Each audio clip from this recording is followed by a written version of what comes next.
Paano kung ang katahimikan na nararanasan mo ngayon ay hindi kawalan, kundi isang senyales? Hindi ito paghinto, kundi isang tahimik na paghahanda sa ilalim ng ibabaw. Para sa Capricorn, ang katahimikan ay hindi kailanman walang laman. Diyan nag-ipon ng lakas. Sa pagitan ng Enero 18 at 19, may banayad na pagbabagong nagsisimula, hindi maingay, hindi dramatiko, kundi marahan. Maaaring maramdaman mong parang hiwalay ka sa lahat, hindi gaanong reaktibo o kakaibang kalmado. Hindi iyon kawalan, iyon ay pagkakaayon. Hindi palaging may ingay ang mga biyaya ng universo. Minsan, ito'y ibinubulong, hinihintay kung sino ang tahimik na makikinig. At kung narating ka ng mensaheng ito ngayon, ibig sabihin ay handa ka nang marinig kung ano ang susunod. Kung gusto mo, pwede rin natin itong ayusin sa format ng script narration o voiceover. Sabihan mo lang ako.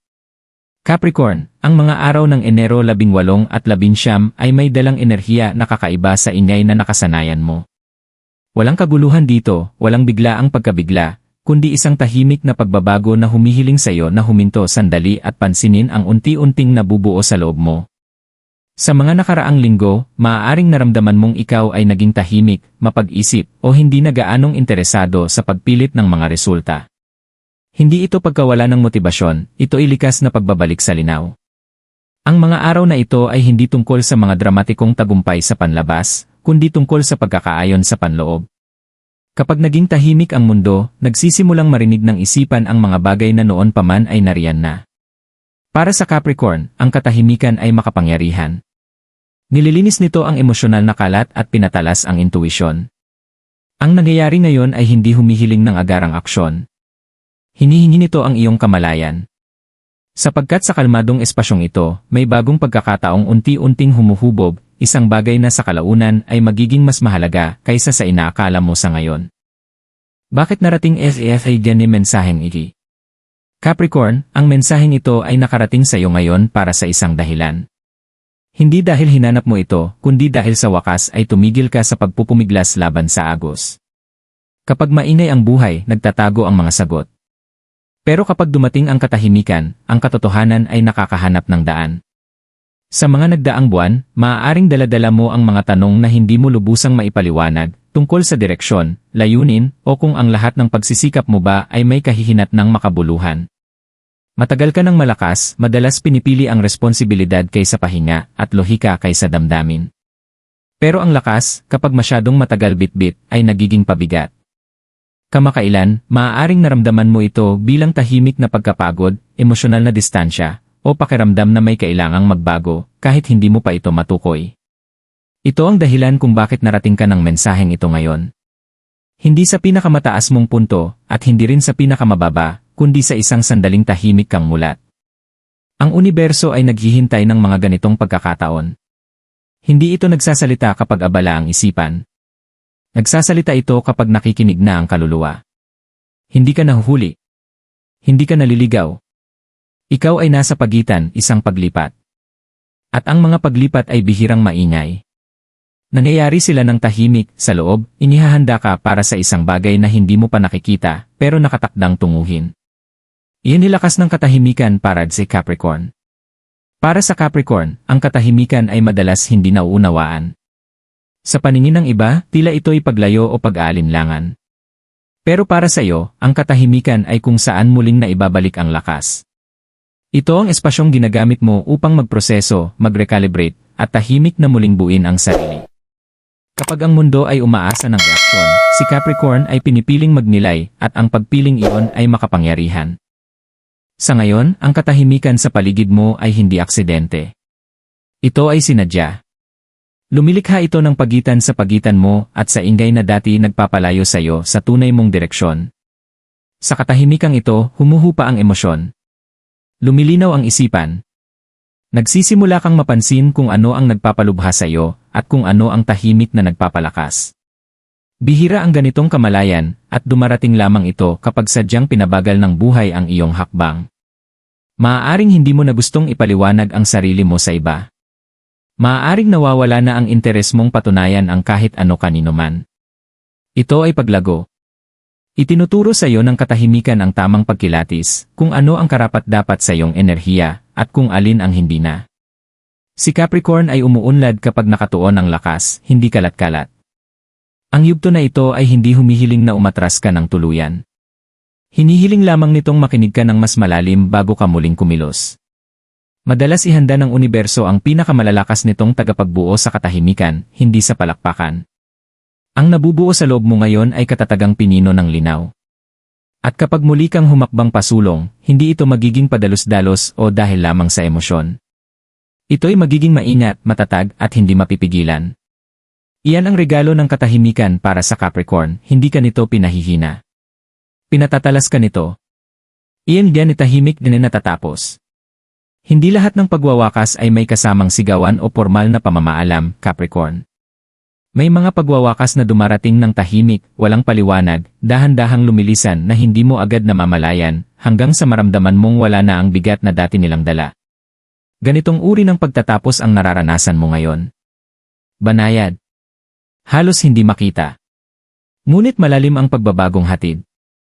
Sa paglipas ng panahon, may mga inaasahan na unti-unting nawalan ng kapangyarihan sa iyo. Mga layunin na dati tila napaka-urgent, ngayon ay hindi na ganoon kabigat. Mga relasyon, gawi, o kahit mga lumang bersyon ng iyong sarili na dati nangangailangan ng labis na pagsisikap, unti-unti na silang nawawala, at hindi mo na pinipigilan. Hindi ito kabiguan. Isa itong pagpapakawala. Kapag hindi na naayon ang isang bagay, hindi palaging kailangan itong pilitin, minsan, kusang nawawala ito. Mapapansin mong hindi ka na tulad ng dati sa paghahanap ng pagkilala. Hindi mo na kailangang ipaliwanag ang iyong mga desisyon o patunayan ang iyong bilis. Ang emosyonal na distansyang ito ay hindi pagiging malamig, ito ay kaliwanagan. Si Capricorn ay natututo sa pamamagitan ng karanasan, at ang natutunan mo kamakailan ay hindi lahat ng bagay ay karapat-dapat sa iyong patuloy na pagpupunyagi. May lakas sa tahimik na pagbitaw na walang galit. Walang dramatikong pamamaalam. Walang pait na naiiwan. Tanging pagtanggap. Isinasara ng yugtong ito ang mga kabanatang nabuo sa obligasyon, hindi sa tunay na pagkakaayon. At dahil ang kanilang pagtatapos ay tahimik, hindi sila nag-iwan ng sugat, nag-iwan sila ng espasyo. Pagkatiwalaan mo ang prosesong ito. Ang katahimikan sa paligid ng mga pagtatapos na ito ay sinadya. Pinoprotektahan ka nito mula sa pagdududa at sobrang damdamin. Ang mga bagay na lumilisan sa iyong buhay ngayon ay nagbibigay daan, hindi para sa kabuluhan, kundi para sa isang bagay na mas akma sa kung sino ka na ngayon. Hindi lahat ng pagtatapos ay nararamdaman bilang pagkawala. Minsan, pakiramdam nila ay kaginhawaan. Bagong pagkakataong nabubuo. Habang may tahimik na nagtatapos, may isa ring kasing tahimik na nagsisimulang mabuo. Ang bagong pagkakataong ito ay hindi dumarating na may pagmamadali o pressure. Hindi ito naghahangad ng bigla ang desisyon o malalakas na anunsyo. Sa halip, ito'y unti-unting humuhubog, naghihintay ng tamang oras upang magpakita. Para kay Capricorn, ganito talaga lumilitaw ang mga makabuluhang oportunidad sa tamang tiyempo, hindi sa pamimilit. Maaaring maramdaman mo ito bilang isang lumalalim na kuryosidad, isang banayad na hila patungo sa isang ideya, o isang naiisip na paulit-ulit bumabalik tuwing tahimik ang isipan mo. Maaaring sa ngayon ay hindi pa ito masyadong kapanapanabik. Sa katunayan, baka pakiramdam mo'y karaniwan lang ito. Ngunit huwag mong ipagkamali ang pagiging banayad bilang pagiging walang halaga. Ang pinakamatitibay na landas ay kadalasang nagsisimula ng walang ingranding simula. Ang pagkakataong ito ay nakaayon sa mas tahimik mong bersyon, ang bahagi mong mas pinahahalagahan ang tibay kaysa bilis, ang esensya kaysa forma. Hindi ito nangangako ng agarang gantimpala, kundi ng mas mahalagang bagay, pananatili at pangmatagalang suporta. Maaaring ito ay may kinalaman sa iyong karera, personal na pag-unlad, o pagbabago ng mga prioridad, anuman ito, dala nito ang kakayahang sumuporta sa iyo sa mahabang panahon, hindi lamang sa sandali. Ang nagpapalakas sa oportunidad na ito ay hindi lang kung ano ang dala nito, kundi kung paanong ito ay tumutugma sa kung nasaan ka ngayon. Hindi nito hinihiling na magbago ka ng pagkatao. Nakabase ito sa mga bagay na iyong nasanay at nalinang na, ang disiplina, ang pasensyang pinanday ng karanasan, at ang mga hangganang kamakailan mo lamang natutunang igalang. Ito ay hindi pagsusulit ng tapang. Isa itong pagsubok ng kamalayan. Ang pagkakataon ay hindi maghahabol sa iyo. Maghihintay ito. At kung mananatili kang naroroon, mulat, at nakaugat sa sarili, makikilala mo ito sa tamang panahon. Ang nabubuo ngayon ay hindi maingay, pero totoo ito. At nakatakda itong tumagal. Paglilinaw ng enerhiya ay Enero 18, 19. Ang Enero 18 at 19 ay may dalang enerhiya na likas na naintindihan ni Capricorn. Hindi ito isang matinding tulak pasulong, kundi isang muling pagsasaayos, isang tahimik na pag-aangkop na muling nagtutugma sa iyo sa mga bagay na tunay na mahalaga. Sa mga araw na ito, maaaring hindi gaanong magbago ang panlabas na mundo. Patuloy ang takbo ng buhay. Pero sa loob mo, may bagay na umuupo sa tamang lugar. At ang panloob na pagbabagong ito ay mas mahalaga kaysa sa anumang panlabas na pangyayari. Mapapansin mong bumabagal ang iyong mga iniisip. Ang mga desisyong dati magulo ay biglang nagiging simple, hindi dahil nagbago ang sagot, kundi dahil nag-iba ang pananaw mo. Lumalambot ang emosyonal na reaksyon. Unti-unting nawawala ang pagnanais na magmadali, kontrolin ang lahat, o i-overthink ang bawat bagay. Bumabalik sa balanse ang isipan. Ang enerhiya ng mga araw na ito ay mas pinapaboran ang kaliwanagan kaysa aksyon. Tinutulungan kang makita kung saan ka nagsasayang ng lakas, at kung saan talaga nais ng puso mong magpunta. Si Capricorn ay namumukod tangi kapag malinaw ang direksyon, at ang pagbabagong ito ay marahang nililinis ang mga sagabal na nagpalabo sa iyong focus. Mayroon ding damdamin ng emosyonal na neutralidad na maaaring maramdaman, hindi ito pamamanhid, kundi kapayapaan. Sa katahimikang ito, nagsisimulang magsalita ang intuwisyon ng walang hadlang. Kusang lumilitaw ang mga ideya. Dumarating ang mga pananaw ng hindi mo pinipilit. Hindi mo kailangang habulin ang pag-unawa, ito mismo ang lalapit sa iyo. Ang pagbabagong ito ay banayad, ngunit ang epekto nito ay pangmatagalan. Ang mga bagay na nagtutugma sa sarili mo sa pagitan ng Enero 18, 19 ay hindi basta-basta mawawala. Itinatakda nito ang tono para sa mga darating na linggo, at tahimik nitong naapektuhan ang mga desisyong hindi mo pa ginagawa. Sa paglingon mo balang araw, maaaring mapansin mong dito nagsimulang gumaan ang lahat, hindi dahil naging madali ang buhay, kundi dahil sa wakas, nagsimula kang kumilos ng ayon sa tunay mong sarili. Iyan na dapat gawin na Capricorn, panloob ngayon de hakbang. Ang yugtong ito ay hindi humihiling sa iyo na kumilos ng mas malakas o gumalaw ng mas mabilis, Capricorn. Hinihiling nito na kumilos ka sa loob mo. Ang pinakamahalagang aksyon ngayon ay hindi nakikita ng iba, ngunit napakalakas ng epekto sa iyong kalooban. Sa halip na itulak ang sarili pasulong, ginagabayan kang makinig sa iyong intuisyon, sa mga emosyonal mong tugon, at sa mga tahimik na senyales na ibinibigay ng iyong katawan at isipan. Magsimula sa pagbibigay ng espasyo para sa iyong sarili. Hindi ito pag-iisa, kundi sinadyang katahimikan. Bawasan ang mga hindi kailangang ingay, usapan, at obligasyong sumisipsip ng iyong atensyon. Ang lakas ni Capricorn ay nasa kanyang kakayahang kumilatis, at ang panahong ito ay lalong nagpapatalas sa kakayahang iyon. Pansinin kung alin ang pakiramdam ay natural at alin ang pilit. Mas mahalaga ngayon kaysa kailanman ang pagkakaibang iyon. Magtiwala na ang kaliwanagan ay hindi nangangailangan ng pagmamadali. Kung para talaga sa iyo ang isang bagay, mananatili ito kahit ikaw ay bumagal. Hindi mo kailangang habulin ang katiyakan o pagpapatunay. Ang tamang direksyon ay mararamdaman mong matatag, hindi puno ng kaba. Bigyang pansin ang mga ideyang nagbibigay ng kalma sa halip na matinding excitement. Doon naroroon ang tunay na pagkakaayon. Ang pasensya ay isa pang panloob na hakbang na pinapanday ngayon. Hindi ka naantala, ikaw ay inihahanda. Bawat sandali ng pagpigil ay nagpapalakas ng iyong pakiramdam ng tamang tiyempo. Alam ni Capricorn na ang pangmatagalang tagumpay ay binubuo sa pamamagitan ng pagiging eksakto, hindi ng padalos-dalos na pagkilos. At sa huli, bitawan ang pangangailangang kontrolin ang lahat ng resulta. Ang sobrang kontrol ay lumilikha ng tensyon, ang pagtitiwala ay nagdadala ng daloy. Hindi ito nangangahulugang pabayaan ang responsibilidad, kundi hayaan mong salubungin ka ng buhay sa kalagitnaan. Kapag itinigil mo ang pagpipilit, binibigyan mo ng espasyo ang mas magagandang resulta para lumitaw. Maaaring hindi ito magmukhang progreso sa panlabas, ngunit sa loob mo, ang pundasyon ay muling pinatitibay. At kapag muling dumating ang panahon ng pagkilos, ito ay magiging tiyak, matatag, at suportado. Laging nauuna ang panloob na pagkakaayon bago dumating ang panlabas na tagumpay. Palatandaan nakaayon alilay pagkakataong iki. Ang pagkakaayon ay hindi dumarating na may putok ng paputok, Capricorn. Dumarating ito ng tahimik sa paraang madaling hindi mapansin kung ang inaasahan mo ay isang dramatikong pangyayari. Isa sa mga unang palatandaan ay ang pagdating ng kalmadong pumapalit sa dating pagmamadali. Mapapansin mong ang mga sitwasyong dati nagpapastress sa iyo ay hindi na nakakakuha ng parehong emosyonal na tugon. Ang emosyonal na neutrality na ito ay hindi kawalan ng pakialam, ito ay balanse. Isa pang palatandaan ay makikita sa iyong mga iniisip. Lumilitaw ang mga ideya ng banayad, hindi pinipilit. Maaaring paulit-ulit mong naiisip ang isang konsepto o direksyon, hindi dahil sa kaba, kundi dahil sa kuryosidad. Kapag may pagkakaayon, ang mga iniisip ay pakiramdam ay kalmado, hindi nakakabaliw. Bumabalik sila hindi para sumigaw ng pansin, kundi dahil doon talaga sila nababagay. Mapapansin mo rin ang pagbabago sa iyong enerhiya.